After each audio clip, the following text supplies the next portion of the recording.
Bismillahirrahmanirrahim. Alhamdulillahirabbil alamin. Wassalatu wassalamu ala asrofil anbiya'i wal mursalin sayyidina Muhammadin sallallahu alaihi wasallam wa ala alihi washabihi ajmain. Amma ba'd.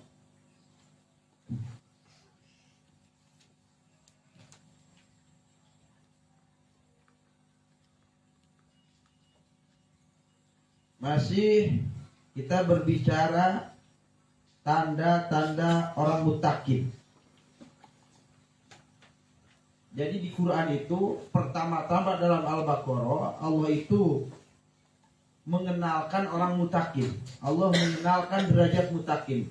Kenapa diutamakan? Kenapa di awal bahasan mutakin? Karena orang mutakin adalah lakon di dunia ini. Karena orang mutakinlah yang menyelamatkan dunia ini.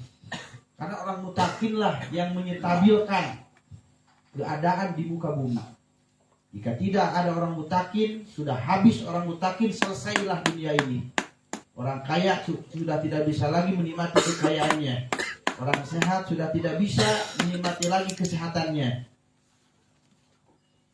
Orang yang bekerja sudah tidak bisa lagi bekerja lagi. Orang yang tidur tidak bisa lagi tidur di dunia ini. Jika sudah mutakin, sudah hilang semuanya. Jika mutakin sudah tidak ada di muka bumi ini, maka Allah membahas orang mutakin itu di ranking pertama, di urutan pertama dalam Al-Quran di Al-Baqarah. Ini menandakan bahwa lakon di dunia ini adalah orang-orang mutakin. Yang lain itu cuma ikut ke orang mutakin.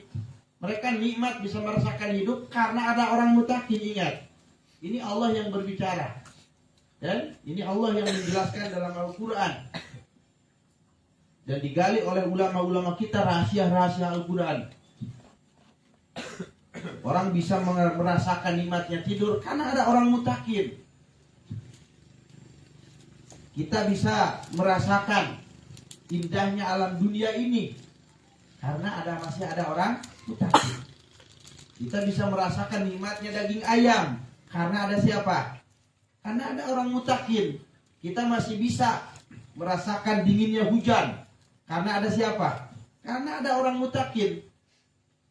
Kita bisa merasakan panasnya matahari dan terangnya sinar matahari. Lagi-lagi karena ada siapa? Karena ada orang mutakin. Jadi semuanya karena ada orang mutakin. Sehingga peran orang mutakin ini penting. Dan Allah sudah siapkan. Setiap kurun, setiap waktu, setiap zaman Allah tidak akan habiskan orang-orang mutakin di muka bumi ini. Karena jika sudah habis orang mutakin, artinya selesailah kehidupan dunia ini. Tidak ada yang bisa menyelamatkan selain daripada orang mutakin dari terjadinya kiamah kelak. Karena lakonnya siapa? Orang mutakin. Dan kita pun di pondok. Nah ini berangkat, kita ingin jadi orang mutakin. Artinya kita masuk ke pondok pesantren salaf, ya, atau masuk pada satu pelajaran yang di dalamnya mempelajari ilmu-ilmu Allah dengan tujuan ingin jadi orang mutakin, sama dengan kita ingin jadi lakon di kehidupan ini. Sama dengan pada hakikatnya kita berusaha ingin menyelamatkan, gitu kan? Setidaknya kita menjadi paku dunia supaya dunia ini masih bertahan keindahannya. Pada hakikatnya kita berusaha menjadi lakon di kehidupan dunia ini. Karena mutakinlah yang menjadi lakon, peran utama di kehidupan dunia ini. Ini yang harus kalian ketahui. Dan selain daripada mutakin, bahkan hatta kita, sampai kita lagi kita belum masuk pada tahapan mutakin, artinya kita hidup di sini mengikuti orang mutakin. Kita mebeng pada orang-orang mutakin. Hidup kita ini mebeng.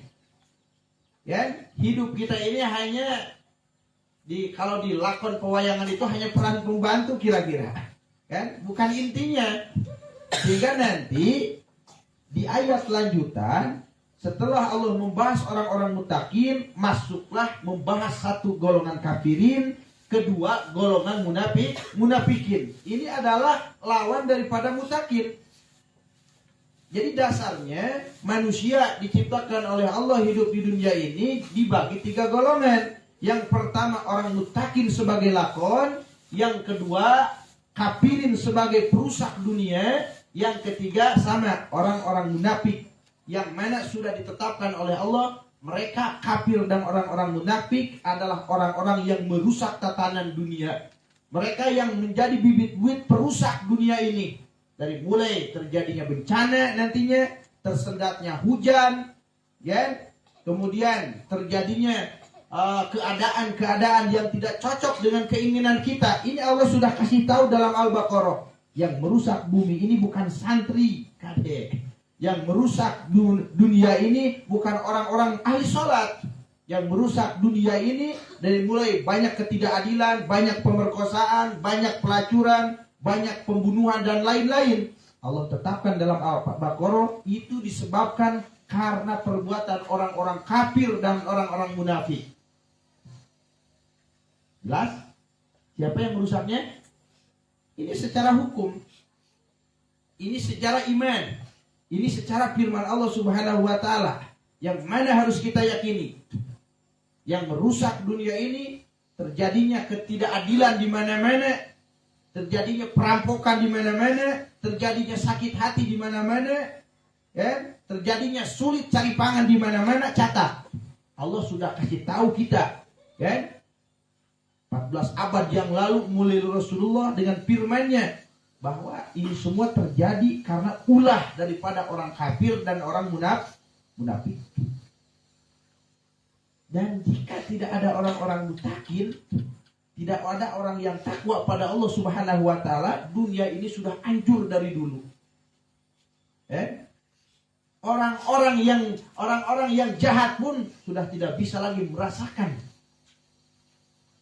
nikmatnya kehidupan mereka. Tidak bisa lagi berbuat jahat lagi. Nah, kerusakan ini semuanya maka Allah saring dengan siapa? Dengan amal orang-orang mutakin. Maka kita kenal nanti ada orang mutakin yang tugasnya kan memperkecil bencana ke alam dunia. Itu kita dikasih tahu sama orang-orang mutakin lagi. Jadi ada seorang mutakin tugasnya ingat memperkecil bencana.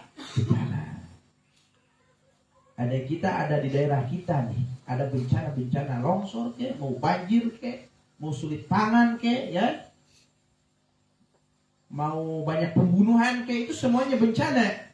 Ingat, ini sudah disaring, sudah diperkecil oleh orang-orang mutakin.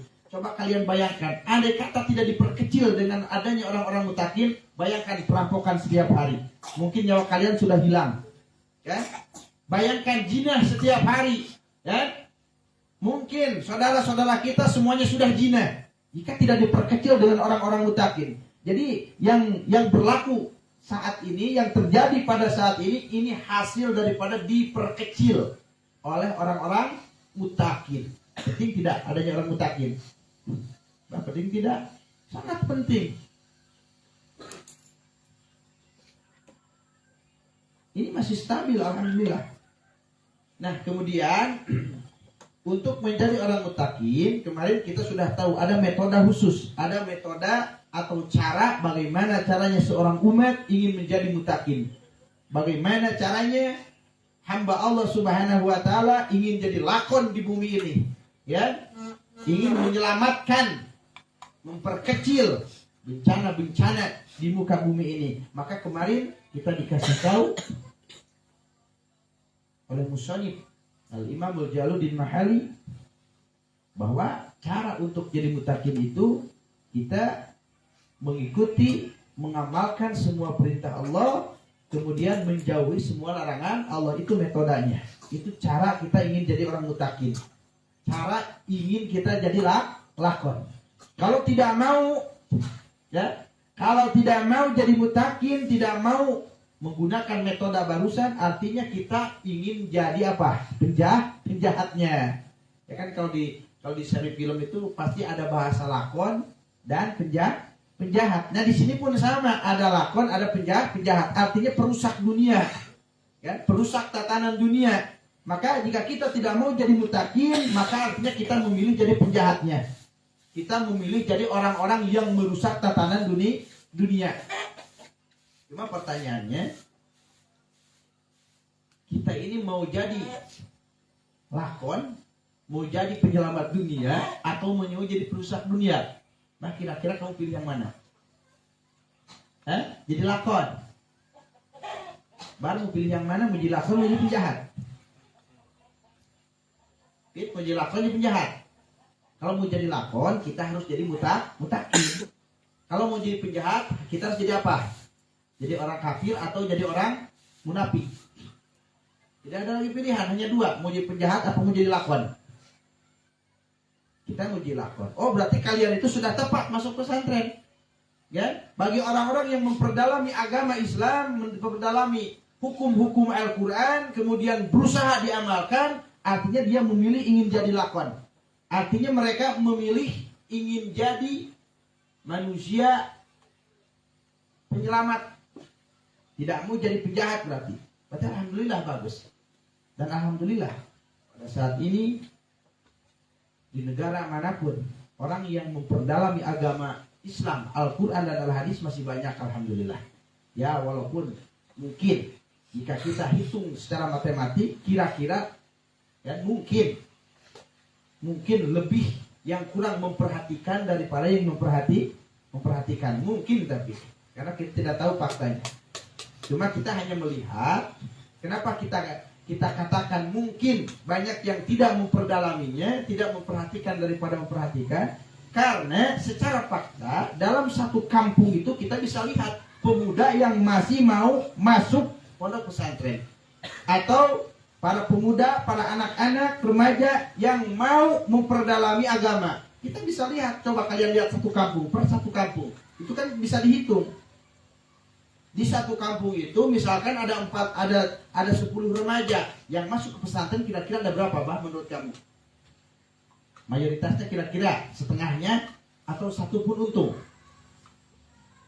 Satu pun untung. Katanya nih di Kampung Ambal, Kampung Jelegong, kan? Pemudanya banyak tidak, Bang? Remajanya banyak tidak? Banyak kan? Katanya yang memperdalami agama, entah itu ke pondok pesantren ataupun mau masuk ke sekolah-sekolah jurusan keagamaan, berapa? Atau banyak yang bekerja? Atau banyak yang urusan dunia saja, ilmu dunia saja? Menurut kamu, Bang, di kampung kamu? Lebih banyak yang urusan dunia. Keluar SMP misalkan sudah mau bekerja, dia memperdalami agama, tidak mau dia memperdalami apa itu hukum Quran dan lain-lain. Ini kan faktanya berbicara seperti itu. Yang mondok berapa, Bang? Berapa? Ada 4. Jadi dari sekian belas atau puluh hanya 4, bayangkan. Jadi perbandingannya tidak setengahnya. Perbandingannya tidak setengah. Ini artinya sudah parah. Jadi kalau kita main matematik, berarti ini nilainya sudah parah. Satu kampung itu dari belasan, dari puluhan, hanya 4 yang mau memperdalami ilmu agama. Itu pun belum selesai. Entah sampai selesai atau kayak yang sudah ngorolos. Ini kan belum bisa dipastikan. Ya kan? Di kampung kamu pemuda banyak kah? Remaja-remaja banyak yang mau memperdalami agama, kan, dengan sukarela, ya, dengan keikhlasan, dengan tanpa kita ada tujuan, ada gaji dan lain-lain. Nanti setelah keluar dari pondok, kira-kira ada berapa, Pip? Apakah hanya kamu saja? Apakah ada yang lain? Kata Pip di kampungnya hanya 1. Ini artinya lebih banyak yang tidak perhatian dengan agamanya daripada yang perhati. Di kampung kamu ada berapa? Kira-kira menurut kamu ada 4. Padahal lebih daripada 4, betul? Padahal lebih daripada 4. Ya Abah, kampung Abah, Abah. Cikaret 2 bukan Cikaret 1. Kamu Cikaret 3.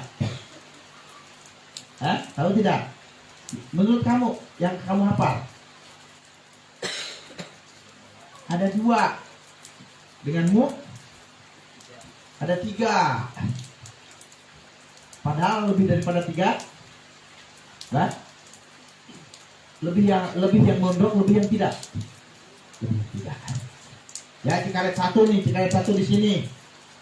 Muhammad, kira-kira menurut pendapat kamu, kampung kita berapa jumlah pemuda yang masih perhatian dengan agamanya? Berapa jumlah remaja yang masih ingin memperdalami Quran dan hadis?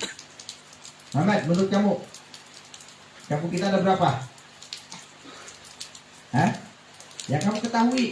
Kita bicara yang kita ketahui. Ada berapa? Kira-kira dari Profesor Romohan ada berapa? Hah? Ada berapa kira-kira? Tidak ada. Ada? Hah? Tidak ada? Yang ke pondok? Tidak ada yang ke pondok? Hah? Kenapa dibilang tidak ada? Ada berapa kira-kira menurut kamu? Kamu ngobrol-ngobrol mungkin kan? Di kampung kita ini ada selain kamu? Nah, ada tidak? Hanya kamu dan si kumis di sini. Tapi remaja banyak kan? Lebih daripada 2. Setidaknya kita pastikan sekarang ada 2. Mungkin mereka tunggulang dia mereka mau mondok mungkin. Kalau mereka kurang ibu doma mah. Paham? Kelihatan bang per kampung. Maka tadi aku katakan mungkin, ya mungkin secara matematik yang memperhatikan hukum-hukum Quran dan Al-Hadis itu sedikit daripada yang tidak perhatian, tidak memperhatikan. Karena jika kita telah setiap kampung itu tipis, sangat tipis.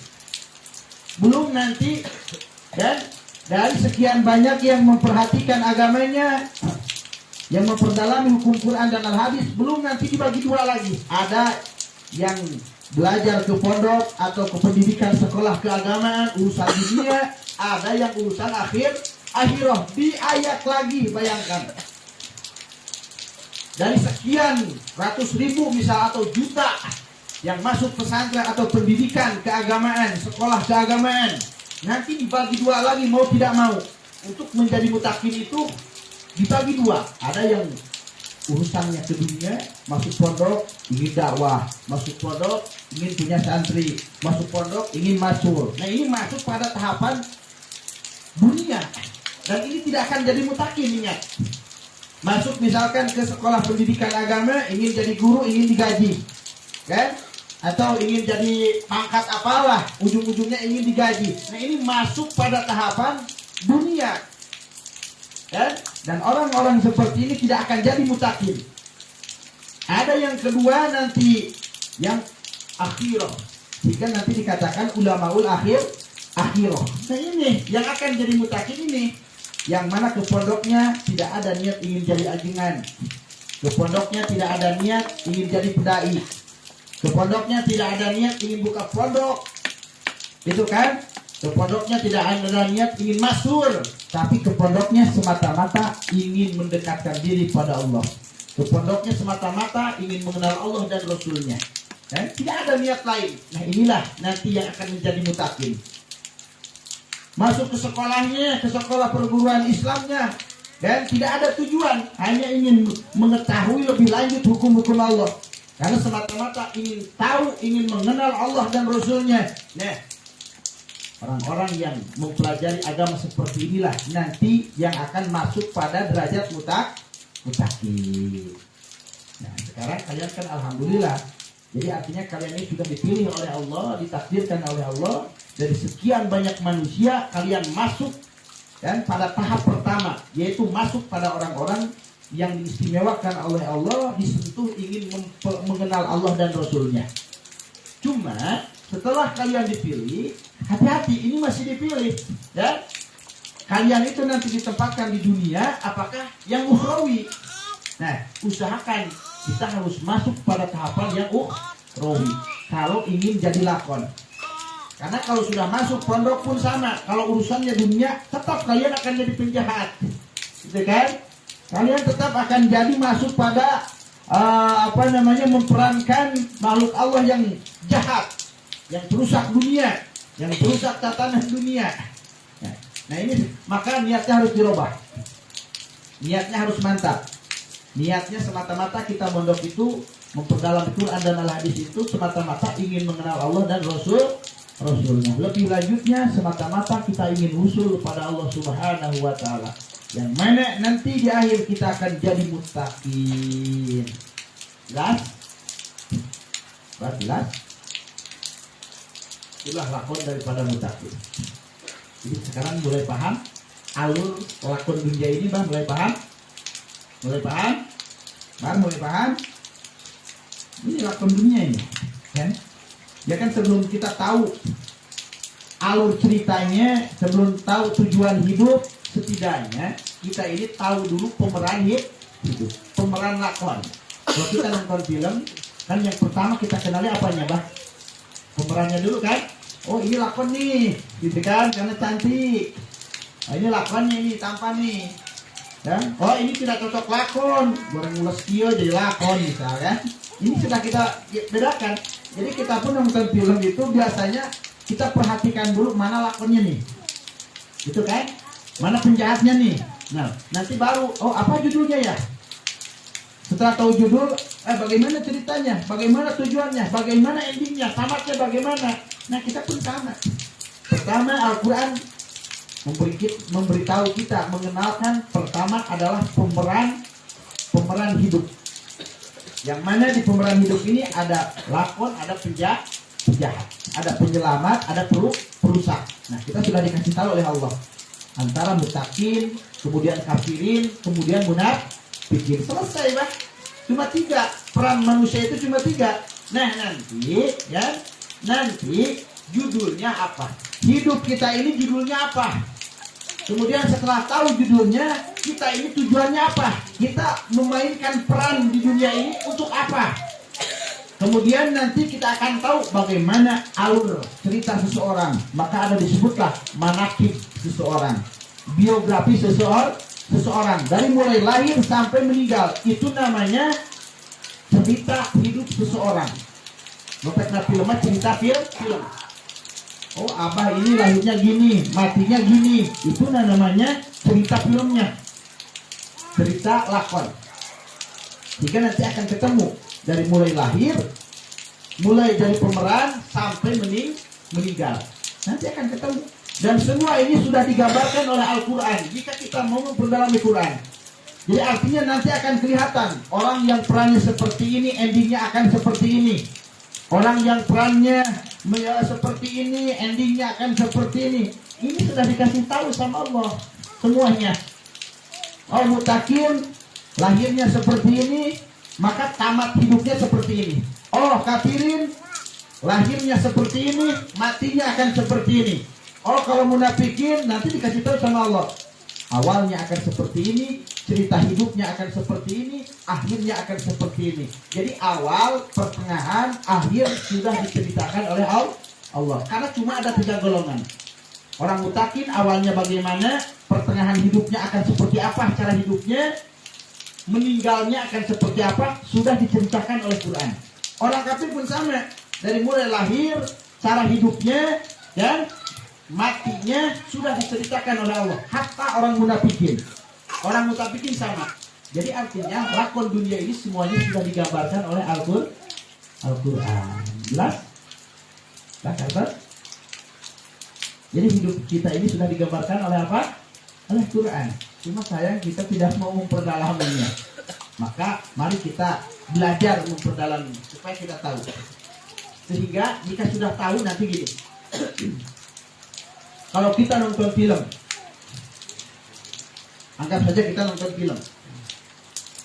Kalau kita sudah tahu ini perannya penjahat, sudah kebayang tidak? Di film itu akan melakukan apa? Akan melakukan apa? Kejahatan. Kemudian kita tahu, oh ini lakon. Maka kita sudah membayang bahwa di peran filmnya itu akan melakukan apa? Kebaikan. Jadi sudah ketahuan, ya. Jadi yang namanya lakon pasti semuanya pasti kebaikan yang dilakukan. Dan yang namanya penjahat pasti semuanya kejahatan. Paham? Nah, sekarang kita masuk pada film kenyataan ini. Kita kan anggap saja sudah main film, gitu kan? Jika kita sudah tahu bahwa kita ini perannya adalah lakon, mutakin, maka sudah dapat dipastikan bahwa kehidupan kita semuanya akan melakukan apa? Kebaikan.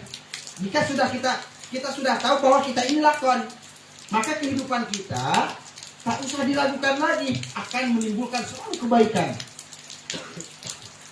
Jadi artinya orang-orang mutakin di dunia ini tidak akan yang mengerjakan kejelekan. Mereka mengerjakan kebaikan semuanya karena lakon.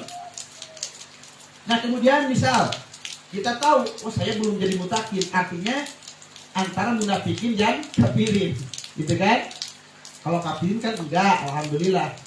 Kan? Kalau munafikin bisa saja, karena sifat munafikin ini bisa masuk. Bisa setengah mutakin, setengah munafik misalkan. Pokoknya kita belum munafikin, berarti peran kita apa? Penjahat. Sudah kebayang tidak? Apa yang akan kita lakukan dalam kehidupan? Betul? Kebayang tidak? Nah, sekarang katanya kita kan belum munafikin, artinya kita ini masih dalam posisi ada kriteria jahat. Jadi pemeran jahat. Selama hidup kamu sampai sekarang anggap saja berapa 20 tahun, dalam jangka 20 tahun ini kan sudah berlangsung cerita kehidupan, cerita film. Coba kamu periksa, karena kita belum mutakin, artinya penjahat. Di dalam kehidupan kita banyak tidak keburukannya. Banyak kan? Yakin banyak? Kenapa bisa lakonnya jelek seperti itu? Karena kita belum jadi lakon. Karena kita ini masih dalam posisi penjahat. Yang mana artinya sebaik apapun kita, berusaha baik apapun kita, tetap kelakuan kita akan jadi penjahat. Karena kita belum masuk pada tahap mutakin. Saya kan kiai, saya kan ustad, saya kan ajengan. Ingat, pokoknya ya sebelum masuk pada tahapan mutakin, ustadnya ustad jahat. Artinya akan ada sifat-sifat jahatnya keluar. Paham? Misalkan santri setiap hari kan ngaji. Ingat, sebelum jadi lakon, sebelum jadi mutakin, sebaik apapun santri, tetap akan ada perilaku jahatnya keluar. Paham? Paham? Cuma tugas kita ini jadi penjahat, masih jadi posisi penjahat. Kita di pondok berusaha menghilangkan posisi penjahat, yaitu berusaha dengan metode jadi orang mutakin. Maka selalu katakan, tidak percaya. Mau ajengan ke, mau mama ke, ya? Mau pondoknya besar ke, sebelum masuk pada tahapan mutakin, bohong kalau tidak ada sifat jahatnya. Bohong kalau tidak ada sifat-sifat kejelekannya. Karena hanya orang mutakinlah yang sudah tidak ada sifat kejelekan. Hanya orang mutakin yang sudah mampu menghancurkan semua sifat-sifat kejahatannya. Maka ada bahasa kejahatan berbungkus apa? Kiai. Jahat berbungkus santri. Ini masih banyak kok. Kita pun masih merasa kok. Dan kita disebut kiai misalnya oleh orang lain. Padahal kita merasa saya masih penjahat. Kenapa? Saya belum jadi mutakin. Dan tidak bisa dipungkiri. Saja misalkan. Jika kalian tanya, masih jadi penjahat? Masih. Karena masih ada sifat-sifat kejelekan yang belum mampu kalahkan. Ada kalanya kita masih cinta dunia, ada kalanya kita bingung dengan kehidupan, ada kalanya kita masih ragu dengan janji-janji, masih banyak. Nah, ini adalah kelakuan-kelakuan jahat. Gitu kan? Ini semua kelakuan apa? Jahat. Ini kelakuan jahat itu bukan hanya membunuh, memerkosa, bohong, dan lain-lain. Kita ragu pada Allah, ini masuk terjumlah dalam agama, ini kejahatan besar. Karena urusannya akidah. Ini kejahatan paling besar, ingat. Ragu pada Allah dibandingkan dengan dosa apapun. Maka ragu pada Allah dosa paling terbesar. Kalian meninggalkan sholat, kalian tidak kafir. Dan seseorang membunuh tidak jadi kafir.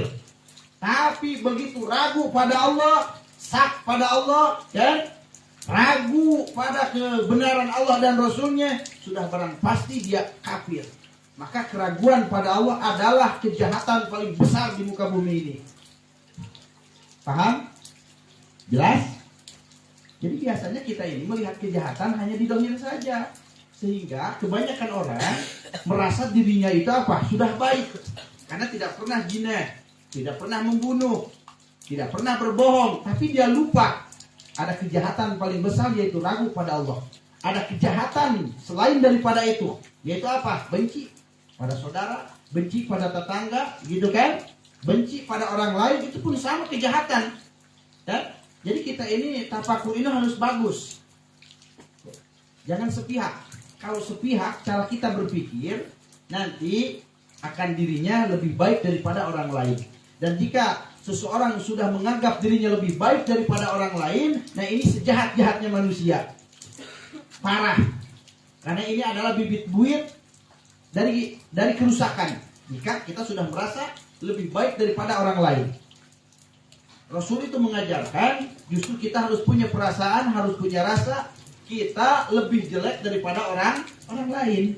Maka akan timbul rendah hati, timbul kasih sayang pada orang lain. Ya, nah ini jadi banyak kasus-kasus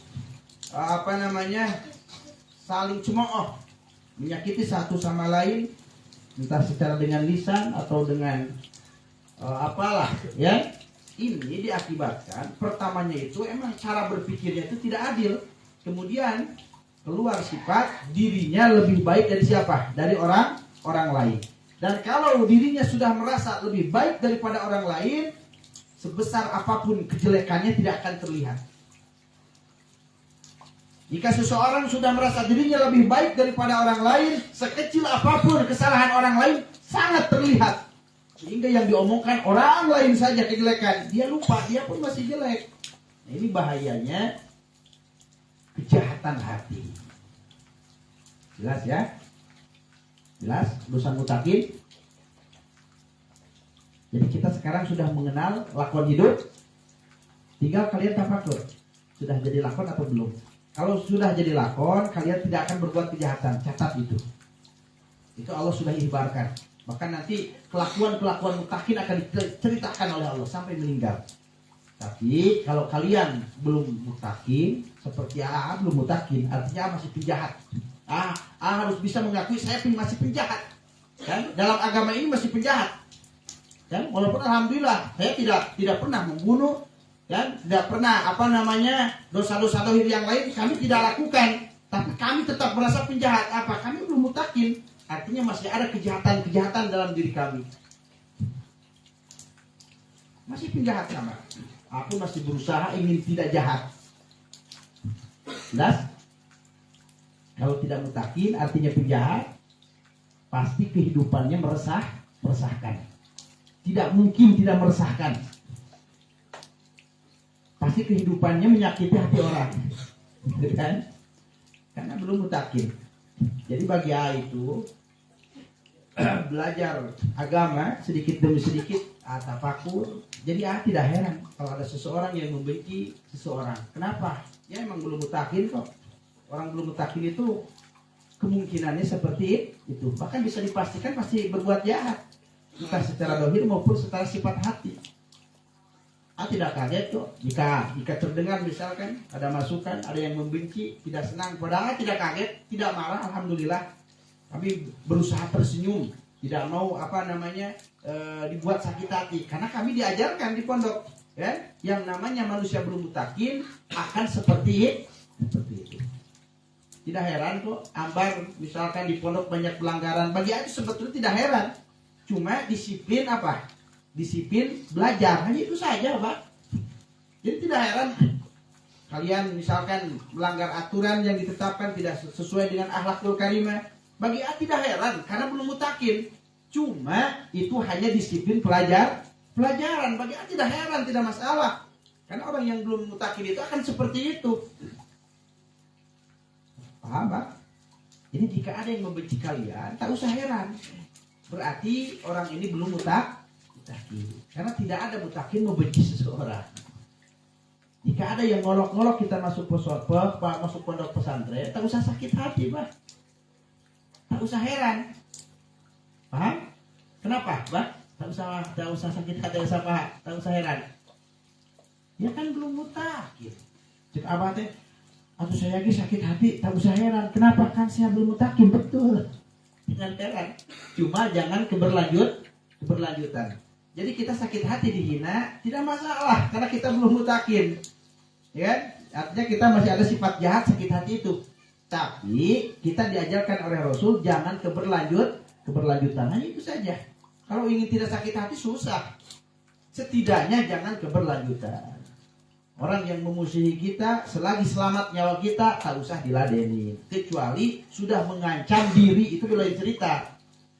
Apalagi ya hanya membenci, hanya ngolok-ngolok kita di belakang misalkan, hanya mencaci kita di belakang. Apalagi yang gini, ini tidak mengancam nyawa. Katanya orang menghina kita, ya kan, dengan kejelekan, dengan ucapan-ucapan jelek lah pokoknya. Mengancam nyawa tidak?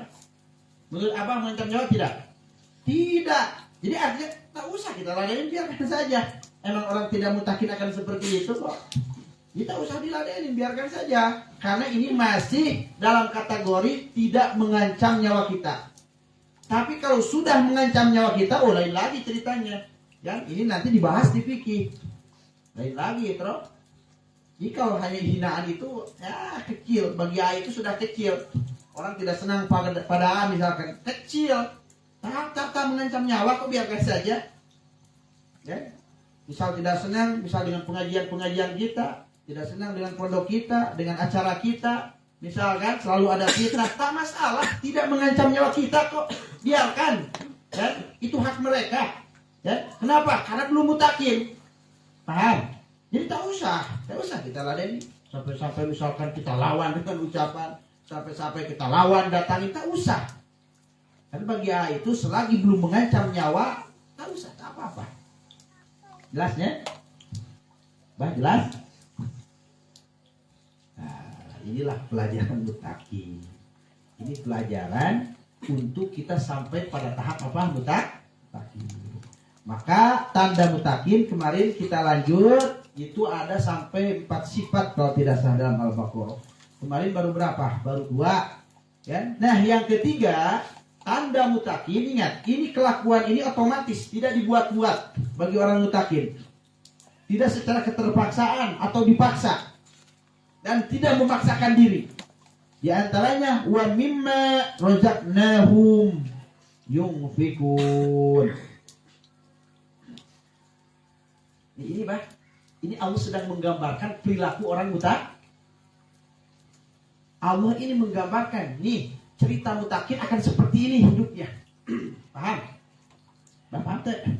Jadi orang mutakin akan seperti ini. Di cerita dunia, di cerita kehidupan ini, orang-orang mutakin wa mimma razaqnahum yunfikun. Mereka akan gemar bersedekah. Harus seperti itu. Kalau tidak bergemar sedekah, belum mutakin. Dan kalimat sedekah di sini, razaqnahum yunfikun di sini, setiap perkara yang diricikan atau diberikan oleh Allah pada si mutakin, maka si mutakin yunfikun, beliau akan menafkahkan, mengeluarkan lagi. Tidak ada bahasa timbun, tidak ada. Allah memberikan uang pada si mutakin, maka akan yunfikun, akan dikeluarkan lagi sesuai kadar agama. Tidak ada, kita dikasih uang malah dimakan semua, malah dimakan dengan anak istri semua, ya, malah jadi tai semua. Nah ini artinya bukan mutakin. Ingat, mutakin itu yunfikun. Dia mendapat uang, maka akan dikeluarkan lagi. Tidak akan ada penimbunan. Ya. Tidak akan ada bahasa koret mutakin. Dan yunfikun di sini dibagi 2. Ada yunfikun bersifat wajib, yaitu zakat wajib. Artinya, jika seorang mutakin mempunyai harta, entah itu dari harta pertanian atau hasil dagangan, masuk pada nisab zakat, bagi mutakin tidak akan berat. Yunfikun, dia akan mengeluarkan zakatnya. Tak usah diingatkan. Orang mutakin itu tidak perlu diingatkan. Tidak perlu diingatkan, ini sudah nisab, ayo keluarkan. Tidak perlu orang mutakin. Karena sifatnya cara hidupnya itu, cerita hidupnya mutakin itu seperti itu.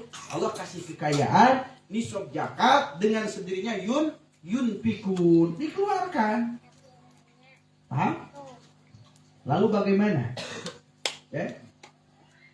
Lawan daripada mutakin.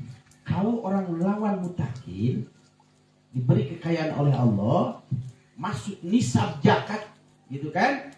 Maka untuk mengeluarkan zakat itu selalu harus diingatkan. Bahkan sampai-sampai kalau tidak diingatkan bisa tidak zakat. Bahkan kan tidak menutup kemungkinan begitu mendengar peringatan zakat dia tidak enak dengan berbicara.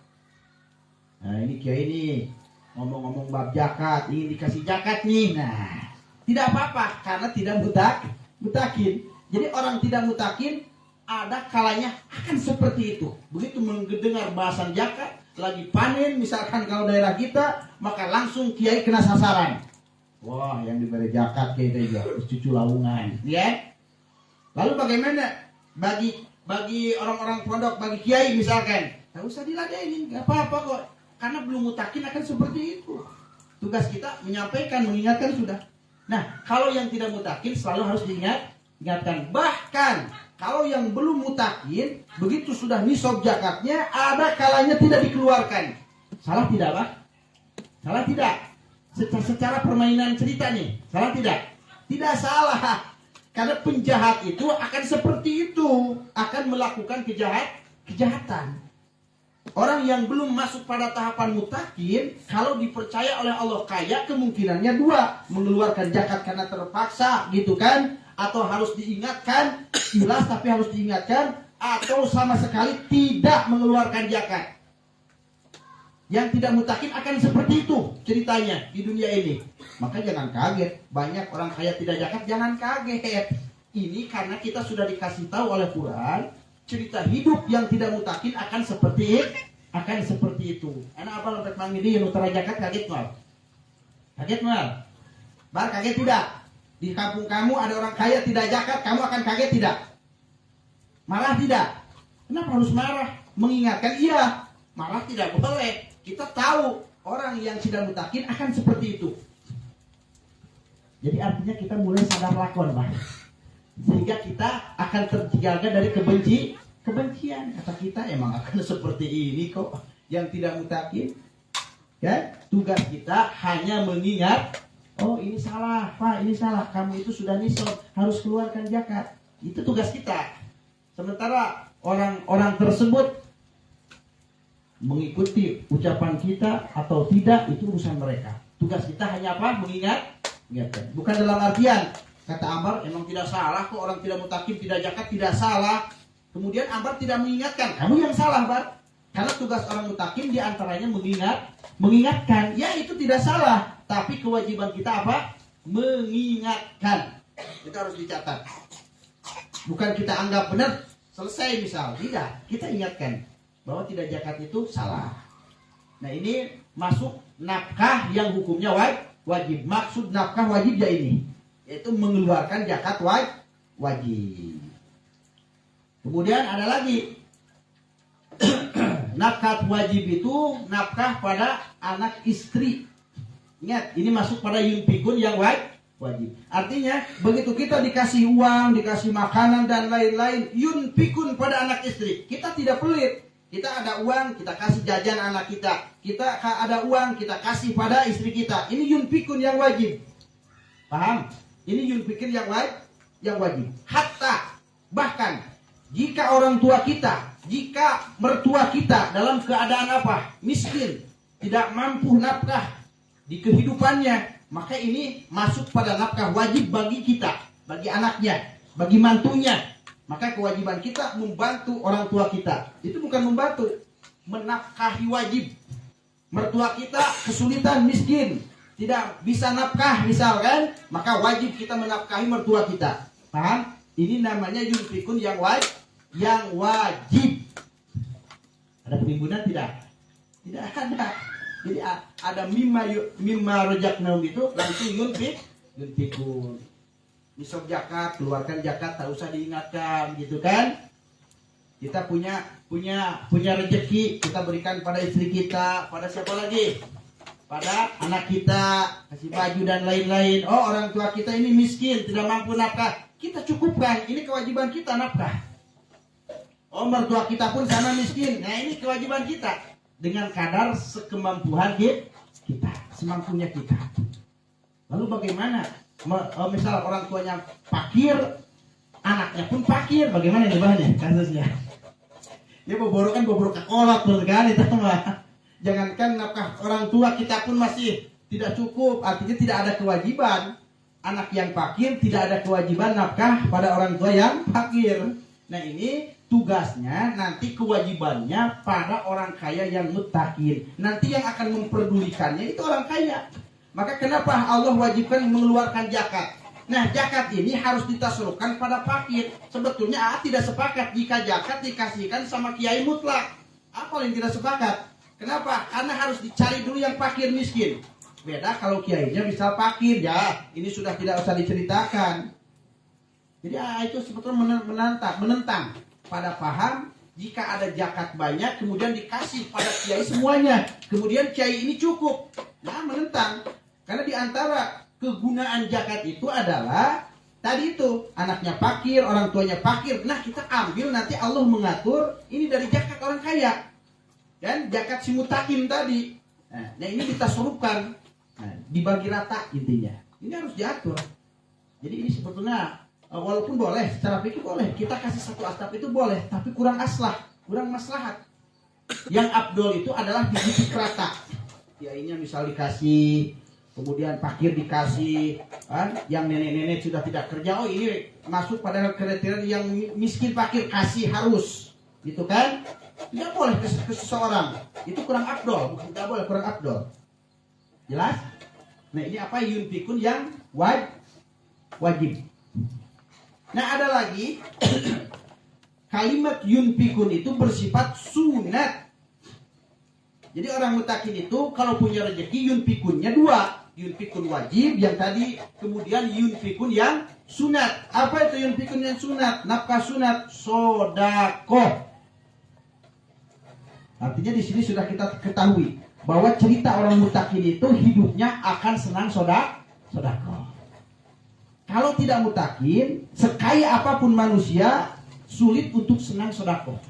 Sulit ridho banyak sodakoh. Karena yang senang sodakoh itu hanya orang mutakin. Sementara kita, kadang kita terisme dengan tauhid. Kadang kita terisme ingin berusaha mengamalkan. Tapi sudah bagus. Kita berusaha mengamalkan satu hadis sodakoh itu sudah bagus. Walaupun memaksakan daripada tidak sama sekali. Memaksakan itu bagus daripada tidak sama sekali. Nah, ini sodakoh. Yang ini adalah kelakuan cerita hidup orang mutakin. Maka sehingga Allah jadikan tanda jika sudah gemar sodakoh, nah itu mutakin. Karena tidak ada bahasa uang ditimbun, semuanya akan dikeluarkan. Itu banyak ceritanya di guru-guru kita, ulama-ulama kita, bahkan hatta guru-guru mereka ahli sodakoh. Dan tidak ada sayang dengan uang. Lalu cek abah aku mah can bisa bener. Pit. Itu. Paham? Jadi sodakoh. Siapa yang harus kita sodakoh? Ingat, kasus sodakoh yang harus diutamakan dalam sodakoh itu ibu bapak kalian. Siapa katanya? Jangan sampai ke tetangga dulu baru kasih sodakoh, ibu kalian tidak dikasih. Nah, ini pelanggaran dalam aturan. Ingat, catat bar. Jika kamu punya rezeki ingin sodakoh, yang harus diutamakan adalah ibu bapak yang melahirkan kalian. Kemudian siapa? Guru kalian. Paham? Bahkan tidak. Itu jika kita melihat segi dekat dan tidaknya. Ibu bapak dulu kalian cukupkan, guru kalian, kemudian siapa? Saudara. Jangan dulu keluar. Sedekah itu ada aturannya. Kan kadang ada tetangga misalkan terus kasih, nah urusan anaknya, urusan ibunya dibiarkan. Berarti kalian itu tidak tahu aturan sedekah. Ingat, catat ya. Siapa dulu? Ibu dulu, kemudian guru, kemudian saudara. Setelah saudara, baru silakan tetangga dekat. Jangan tetangga jauh dulu, tetangga dekat. Setelah tetangga dekat, barulah keluar silahkan. Itu cara bersodakoh. Jika anaknya fakir, ibunya kaya misalkan, mampu, anaknya dalam kesusahan, ingat, sodakoh itu anak dulu. Jangan keluar dulu. Nah ini keluar dulu, misal malah ke tetangga dulu, anaknya pun kesulitan. Nah ini artinya pelanggaran dalam bab sodakoh. Anak dulu kasih. Setelah selesai keluarga, baru keluar. Oh saya ini baru mampu keluarga, ke tetangga belum mampu, ke yang lain tidak mampu, ya itu yang mampu dulu. Kan dengan tujuan niat kita meminta pada Allah, kelak kita ingin bersedekah selain daripada keluarga. Kita harus ada tujuan, kita ingin sedekah pada tetangga, kita harus ingin sedekah pada tetangga jauh, kita harus ada tujuan. Tapi jangan memaksakan. Kalau hanya mampu baru keluarga, sudah kerjakan keluarga dulu. Gak apa-apa, jangan keluar dulu. Keluarga dulu, kita lestari cukupkan dulu keluarga, baru nanti keluar. Jelas ya? Jelas. Ini tanda orang-orang muttaqin. Jadi cerita orang hidup muttaqin sudah dapat kita pastikan, karena ini Allah yang berbicara, kan? Karena ini firman Allah. Orang muttaqin itu dia dikasih rezeki Allah akan dikeluarkan lagi, tidak akan ditimbun, kan? Entah itu nafkah yang wajib atau nafkah yang sunat, begitu. Datang keluarkan. Rojak nahum yun pikun. Itu aturan hidup muttaqin. Datang keluarkan. Paham, Pak? Bapak, Abah datang di pesakan. Datang pesakan. Itu bukan muttaqin. Gampang. Muttaqin itu gampang. Datang keluarkan. Kalau bukan muttaqin, datang pesakan, buke di WC karoning. Dari daharan wae, dahare kok rusak keluarga. Bukan rezeki gede, kan? Tuh ingat kan dulu yang lain di dahar di walak kuat, bukan muttaqin. Salah tidak? Tidak salah, cuma kewajiban kita mengingatkan. Jelas ya? Jelas? Sudah. Sampai sini dulu. 1, 2, 3. Allah, nanti minggu depan mudah-mudahan kita lanjut, mudah-mudahan panjang umur, mudah-mudahan kita masih ikhlas mencari ilmu, mudah-mudahan kita masih diberi kesemangatan dan dikasih niat oleh Allah. Kita cari ilmu semata-mata ingin jadi muttaqin, ingin usul pada Allah, ingin mengetahui Allah dan Rasulullah. Alhamdulillah Rabbil alamin. Allahumma sholli sholatan kamilatan taman ala sayyidina Muhammadin lalu bihil qadu ta'fariju wa tuqda bil hawaiju wa tunalu husnul awatimi